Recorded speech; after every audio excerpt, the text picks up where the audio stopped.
खबरें खेती के कार्यक्रम में आप मन के स्वागत है। जय जोहार। सबसे पहली आज के खेती के खास खबर। शासन द्वारा चलाए जाते शाकंभरी योजना, पालक भाजी में पदगलन रोग और ओखर बचाव के तकनीकी जानकारी, भाटा के सुपर मोहिनी वैरायटी और चना के सफल खेती। कृषि के क्षेत्र में हरदम नवा नवा बदलाव आवत रही थे। अब ये बदलाव ला जान के किसान मन खेती करी तो मला बहुत फायदा हुई। राज्य में विद्युत और केरोसिन के भाव ला देखते हुए राज्य शासन कति ले शाकंभरी योजना चलाए जाते। एकर अंतर्गत राज्य के सभी वर्ग के लघु सीमांत किसान, विशेषकर सब्जी के उत्पादन करैया किसान मन ला 5 हार्स पावर तक के बिजली या केरोसिन और ओपन वेल सबमर्सिबल पंप और डीजल पंप के खरीदी करे बर 75% रुपया के अनुदान, कुआं के निर्माण में 50% अनुदान दिए जाही। एकर अनुसार हमर किसान भाई मन ला पंप में राशि 16,875 और कुआं में राशि 22,500 देहे जाही। सरकार द्वारा चलाए जाए वाला ये योजना ले हमर राज्य के गरीब किसान मन ला घलो सहायता मिलही और उमन अपन खेती ला बने ढंग ले करके अपन स्थिति ला सुधार सकी। बेहतर तकनीक, फसल से संबंधित जानकारी ला जान के किसान मन खेती करही तो मला अच्छा उत्पादन मिलही। पालक भाजी पौष्टिक ले भरपूर सब्जी आए। ए भाजी में पदगलन नामक रोग प्रायः सबो जगह देखे जाथे। ए रोग के मुख्य कारण बीज ला बोए के समय घना में डालना जाना हरय।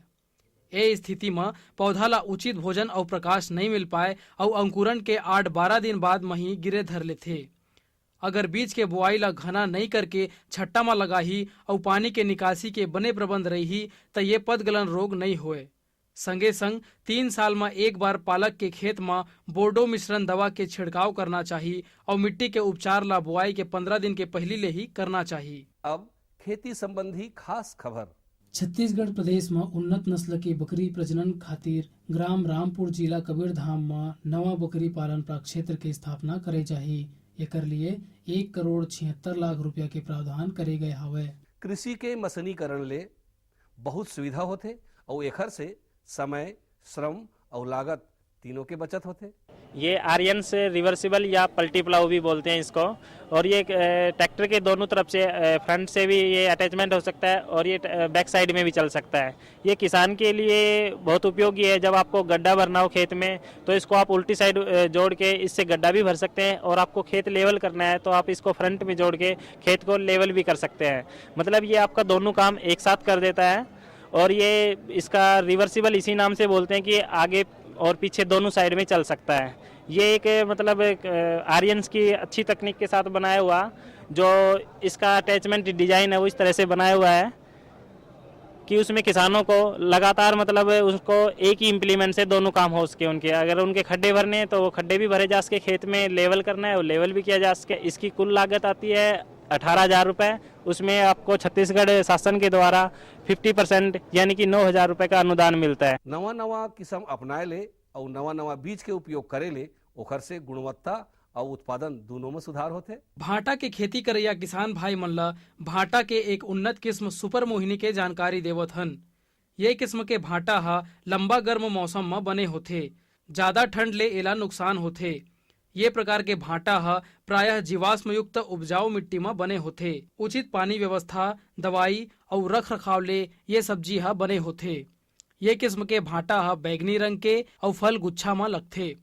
लगभग 50 ले 60 दिन में तैयार ये फसल हा वजन में 75 ले 80 ग्राम तक होथे और खाए में बने स्वादिष्ट होथे। ता हमर किसान भाई मन भाटा के सुपर मोहिनी किस्म ला अपना के अपन आर्थिक स्थिति ला मजबूत कर सकथे। सफलता, अगर कोनो किसान हा नवा जानकारी के हिसाब से खेती किसानी करके सफलता प्राप्त करते तो ओखर सफलता से और किसान मन ला घलो प्रेरणा मिलथे। आजकल ज्यादातर किसान भाई मन हा धान और गेहूं के फसल के अलावा दलहन और तिलहन किस्म के खेती तको करे लगत हे और अपन आर्थिक स्थिति ला मजबूत करे लगत हे। ऐसन हे दुर्ग जिला के किसान रवि भाई हा अपन 1 एकड़ के खेत में चना के खेती ला उन्नत तरीका ले करत हवय। जानकारी देवत रवि भैया बताथे कि ओखरे चना के खेती करे में निंदाई, कोड़ाई, सिंचाई, बुआई और खाद पानी की व्यवस्था में ओला लगभग 40 ले 50,000 रुपया तक के खर्चा आए हवय।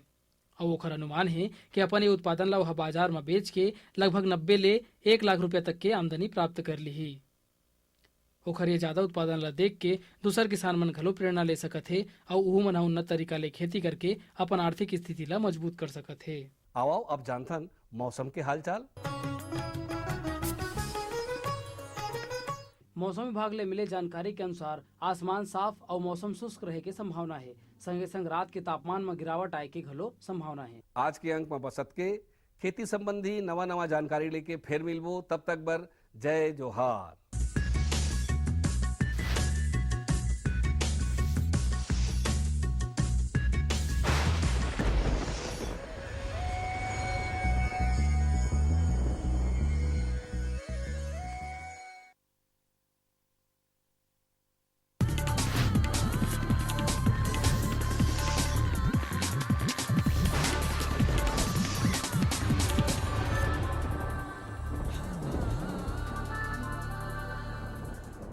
नमस्कार। मंडी भाव आओ आज जानबो हमारे प्रदेश के अलग अलग मंडी में धान, फल और सब्जी मन के का भाव है। आज नवापारा कृषि उपज मंडी में धान के न्यूनतम भाव 1150 रुपया और अधिकतम भाव 1501 रुपया प्रति कुंटल। राजनांदगांव कृषि उपज मंडी में धान के न्यूनतम भाव 1135 रुपया और अधिकतम भाव 1304 रुपया प्रति कुंटल। बिलासपुर कृषि उपज मंडी में धान के न्यूनतम भाव 1215 रुपया और अधिकतम भाव 1504 रुपया प्रति कुंटल। नगरी कृषि उपज मंडी में धान के न्यूनतम भाव 1200 रुपया और अधिकतम भाव 1445 रुपया प्रति कुंटल। आज रायपुर के सब्जी मंडी में टमाटर के बने आवक देखे गए है। एकर व्यापार करैया व्यापारी मन बताथे कि थोक में एकर भाव 1 ले 2 रुपया है, उहे चिल्हर में 3 ले 5 रुपया किलो में बिकत हवय। अब बारी है मंडी समीक्षा की। नवापारा कृषि उपज मंडी समिति में धान IR 64 ला भाव मिले है 1213 रुपया ले 1415 रुपया प्रति कुंटल। धान अन्य ला भाव मिले है 1175 रुपया ले 1370 रुपया प्रति कुंटल।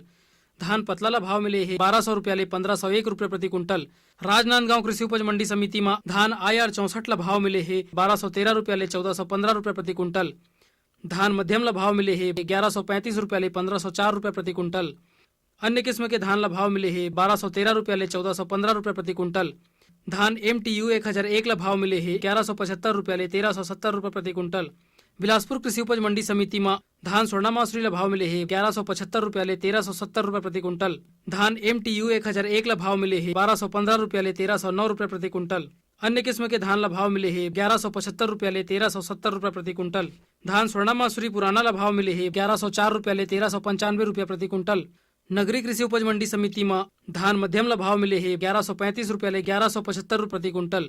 धान स्वर्णा मासुरी ला भाव मिले है 1125 रुपया ले 1420 रुपया प्रति कुंटल। धान MTU 1001 ला भाव मिले है 1104 रुपया ले 1395 रुपया प्रति कुंटल। अब मोला दो विदा, फिर मिलबो, तब तक बर जय जोहार।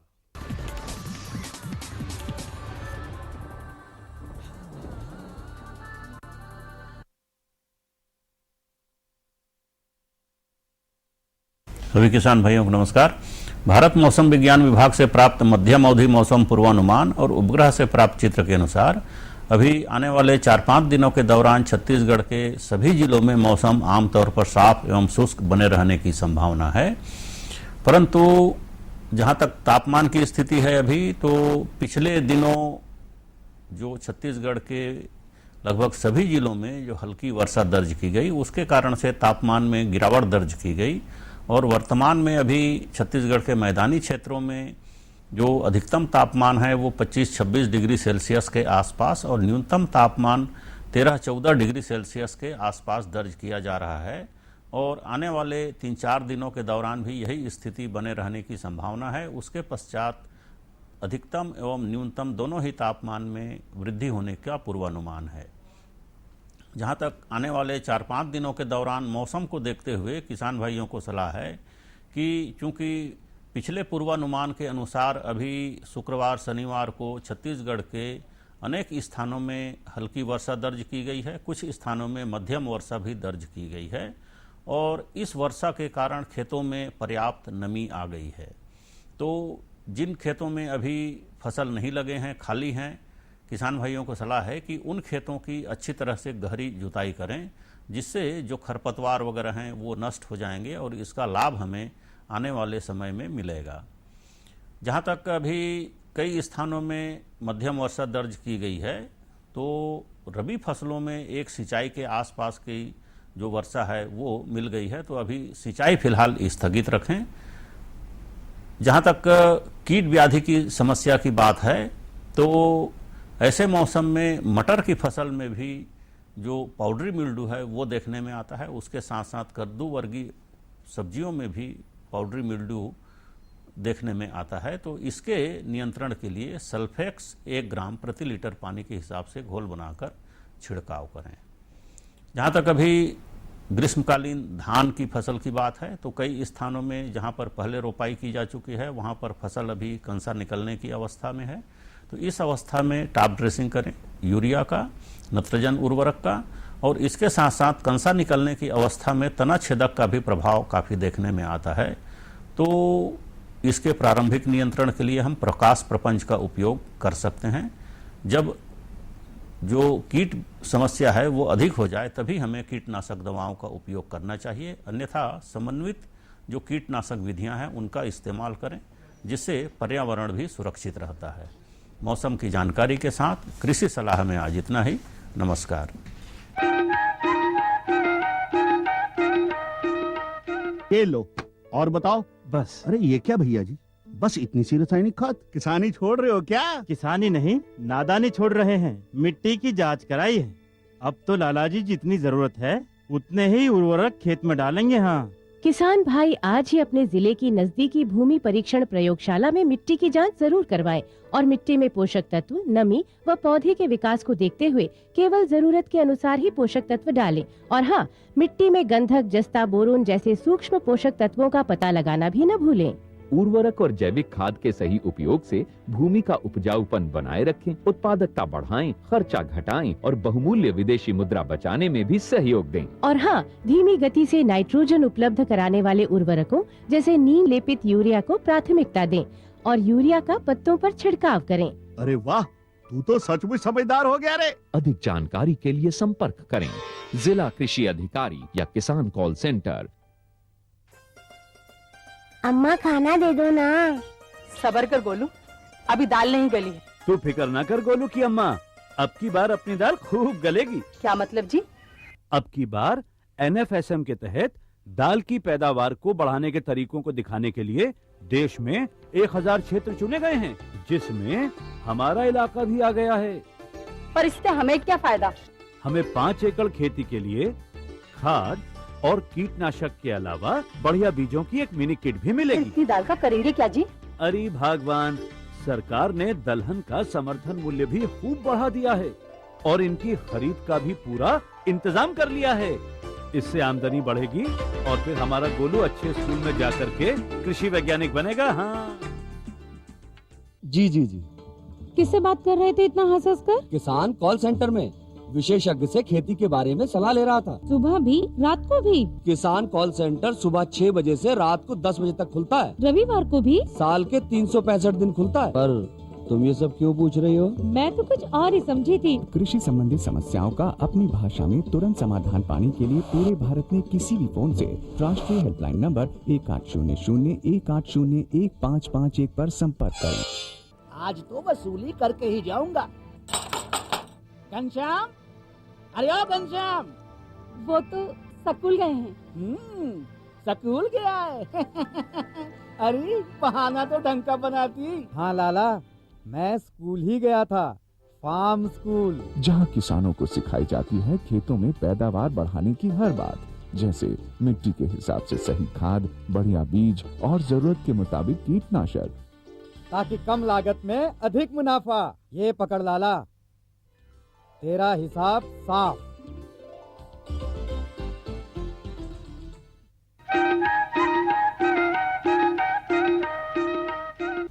कार्यक्रम दिखैया जम्मू किसान भाई मल्ला जय जोहार। संगवारी हो हमन आप मल्ला कृषि दर्शन के माध्यम से विभिन्न प्रकार के फसल के विषय में जानकारी देथन।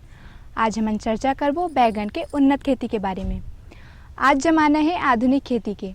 आधुनिक खेती के चलते आज हमारे छत्तीसगढ़ में खेती करना बहुत आसान हो गई, जेखर लाभ हमारे किसान भाई मन ला हुआ थे। हमारे किसान भाई मन आधुनिक खेती अपना के कम लागत में ज़्यादा लाभ कमावत थे। ता आवो बैगन के आधुनिक और वैज्ञानिक विधि ले खेती कैसे करे जाए जानकारी लेवन। छत्तीसगढ़ में अब बैगन को व्यापारिक रूप से उपजाया जाने लगा है। छत्तीसगढ़ की भूमि बैगन के मान से एकदम उपयुक्त है। बैगन की अच्छी उत्पादकता के लिए 20 से 30 डिग्री सेंटीग्रेड का तापमान सर्वोत्तम पाया गया है और बीज के अंकुरण के लिए 25 डिग्री सेंटीग्रेड को आदर्श तापमान माना गया है। हमारा छत्तीसगढ़ बैगन के लिए एक आदर्श जगह है। इसके पौधों को अच्छी बढ़वार के लिए जीवांश युक्त, महीन और उपजाऊ भूमि की आवश्यकता होती है और बहुत ही अच्छा हो कि उस भूमि का pH मान 5.5 से 8 के बीच हो। हमारे राज्य में यह भी संभव है कि बैगन की फसल साल भर ली जा सके। भटे की खेती के लिए भूमि को तैयार करने के लिए उसे ट्रैक्टर से अच्छी तरह जुताई करना चाहिए। साथ ही साथ मांदा निर्माण का काम भी इसी समय कर लेना चाहिए। भूमि की मिट्टी को भुरभुरी बना लेना चाहिए ताकि वायु का प्रवाह जड़ तक बनी रहे। बैगन उत्पादक किसान गर्मी में अपने खेत को खाली रखकर मिट्टी पलटने वाले हल के द्वारा गहरी जुताई करें और अप्रैल मई 2 माह सूर्य ताप दिखाएं। ऐसा करने से बैगन की फसल को कई तरह के रोगों से भी बचाया जा सकता है।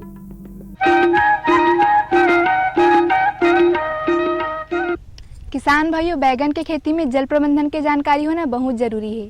पानी के संतुलित मात्रा मिले में फसल के पैदावार अच्छा होई। तब पानी कब कब और कतका मात्रा में सिंचाई करना चाहिए, आवो जानकारी लेते हैं। कृषि के जानकारों के आधार पर बैगन की अच्छी पैदावार के लिए उचित सिंचाई अमृत के तुल्य होती है। बस इतना ही याद रहे कि बैगन के पौधों को सदा नमी चाहिए होती है। इस सूत्र मंत्र को ध्यान में रखते हुए हमारे राज्य के बहुत से नूतन विचारधारा वाले किसान भाई बहुत हद तक वैसी सिंचाई दे रहे हैं जो बैगन की फसल को दरकार है। ये व्यवस्था बनाए रखने के लिए गर्मी के दिनों में 4 से 5 दिनों के अंतराल में और शरद ऋतु में यही सिंचाई 12 से 15 दिनों के अंतराल में यथासंभव दे दें। साथ ही जल निकासी के लिए भी अगर किसान चौकस हैं तो और भी बेहतर होता है। जैसा कि फसल की मांग है कि उसे हमेशा मृदा में नमी चाहिए, इसके लिए ड्रिप इरिगेशन या टपक पद्धति से बेहतर और क्या हो सकता है। इस नई और वैज्ञानिक तकनीक को भी हमारे छत्तीसगढ़ के किसान अपना रहे हैं और जल की अनावश्यक खपत को कम कर रहे हैं। बैगन की बुआई के लिए फरवरी मार्च, मई जून और अक्टूबर नवंबर सबसे मुनासिब वक्त होता है। पौधा जब 4 से 5 सप्ताह का हो जाए तो लंबे फल वाली प्रजातियों को 80 गुना 80 सेंटीमीटर की दूरी पर और गोल फल वाले प्रजातियों को 75 गुना 75 सेंटीमीटर की दूरी पर रोपित करते हुए सिंचाई करनी चाहिए। जल प्रबंधन की दृष्टि से अधिक बरसात वाले क्षेत्रों में ऊंची उठी हुई मेड़ों में रोपाई करना चाहिए और गर्म क्षेत्रों या गर्म मौसम में फरो बेड में पौधे को लगाना बेहतर होता है। ध्यान रहे कि एक स्थान में केवल एक ही पौधा लगाया जाना चाहिए।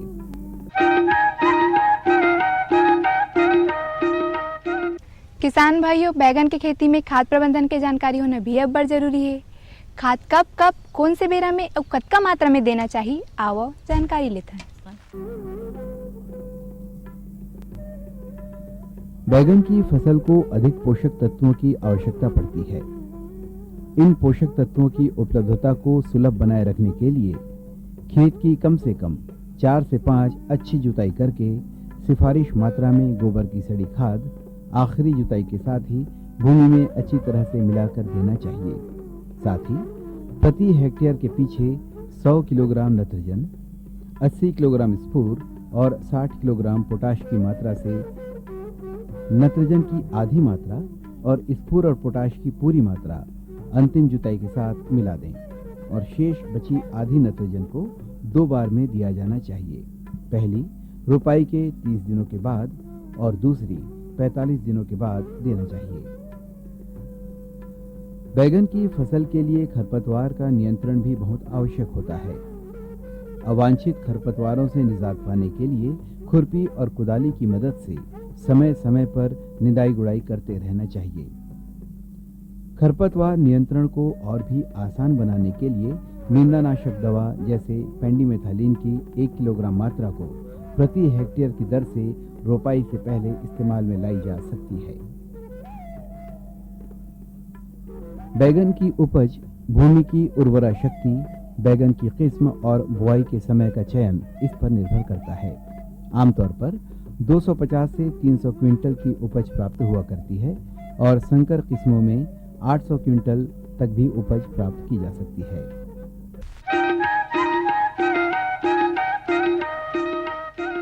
संगवारी हो भाटा की फसल में कुछ रोग राई लगे के घलो डर रही थी, तो ये रोग काय हरे और एकर से नियंत्रण कैसे पाए जाए, आओ जानकारी लेथन।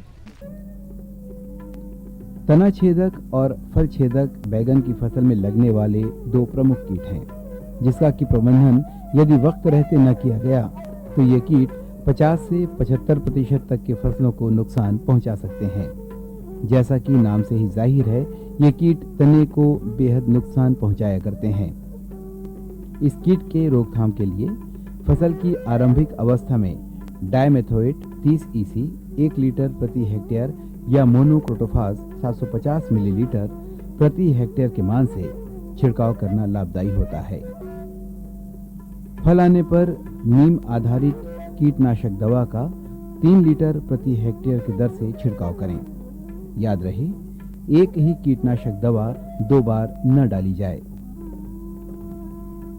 लाल मकड़ी या माइट भी बैगन में लगने वाला एक महत्वपूर्ण कीट है और खास बात तो ये है कि इन कीटों का नियंत्रण कीटनाशकों से भी संभव नहीं है। दरअसल ये कीट न होकर एक तरह की मकड़ी होती हैं।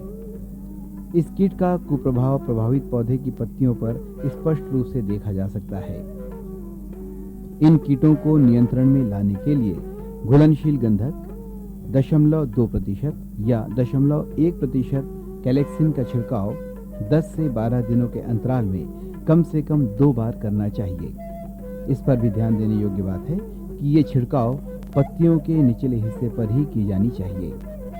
बैगन की फसल को नुकसान पहुंचाने वाले रोग मुख्यतः 2 ही प्रकार के हैं, जिसके की नाम है जीवाणु उकटा रोग या बैक्टीरियल विल्ट और जड़ गांठ या रूट नॉट रोग। जीवाणु उकटा से प्रभावित पौधे किसी भी उम्र के हो सकते हैं। इस रोग के कुप्रभाव से एकाएक हरे पौधे मुरझाकर मर सकते हैं। इस रोग का कारक है जीवाणु सुडोमोनास सोलेनिसिरम, जो एक मिट्टी जनित जीवाणु है। सब्जी उत्पादक खेत के खाली नहीं होने की दशा में ही ये जीवाणु पनपते हैं। कृषक बंधुओं को इस ओर भी सजग रहने की जरूरत होती है। इस रोग से प्रभावित खेतों में गुड़ाई बंद कर देना चाहिए। फसल चक्र अपनाना चाहिए, यानी फसल बदल बदल कर लगाई जानी चाहिए। इन रोगों से बचाव के लिए हमारे राज्य के कई किसानों ने कृषि वैज्ञानिकों की सलाह पर कुछ रोग प्रतिरोधक जातियां जैसे पंत सम्राट, अर्का निधि, अर्का नीलकंठ और अर्का केशव लगाकर बहुत हद तक इन रोगों से अपने खेतों को और अपनी उपज को बचाया है। बैगन की फसल में होने वाला दूसरा प्रमुख रोग जड़ गांठ रोग। इस रोग की पहचान जड़ों में बनने वाली गांठ से की जा सकती है। इस रोग के कुप्रभाव से पौधों की बढ़वार रुक जाती है, हालांकि पौधे हरे के हरे बने रहते हैं। गांठों से प्रभावित पौधों की मृत्यु तो नहीं होती, लेकिन 2 माह के भीतर अन्य फफूंद और जीवाणुओं से पौधों का विगलन हो जाता है। ये रोग एक सूत्रकृमि, जिसका कि नाम मिलाइडोगिनी इंकग्निटा है, से होता है, जो जड़ों की गांठों में रहते हैं। इस रोग से उपचार के लिए खड़ी फसल में रोग प्रबंधन के कोई उपाय नहीं है। केवल प्रभावित पौधों को जड़ सहित उखाड़कर जला देना चाहिए। साथ ही प्रभावित जड़ों के आसपास की मिट्टी को निकालकर धूप में सुखाना चाहिए, जिससे मिट्टी में उपस्थित सूत्रकृमि नष्ट हो सके।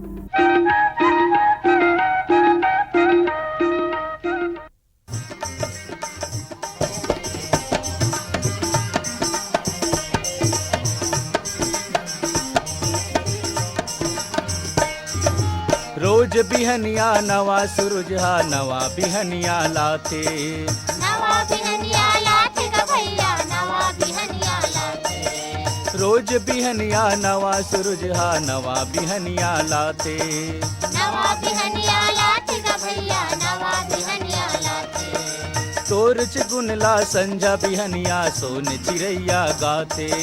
सोन चिड़ैया गाथे ग भैया सोन चिड़ैया गाथे। तोर गुनला संझा बिहनिया सोन चिड़ैया गाथे। सोन चिड़ैया गाथे ग भैया सोन चिड़ैया गाथे। गतिक बखाना तोर महिमाला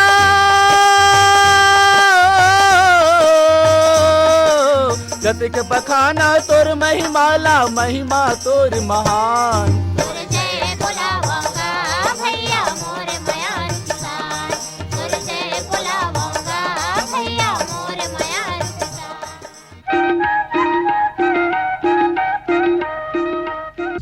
किसान भाइयों अब जाए के बेरा हो गए। आज हमन आप मन ला भाटा के सुघ्घर जानकारी देन। अवैया अंक में एक नवा जानकारी और नवा फसल के साथ फिर उपस्थित होबो। तब तक बर दो विदा। जय जोहार।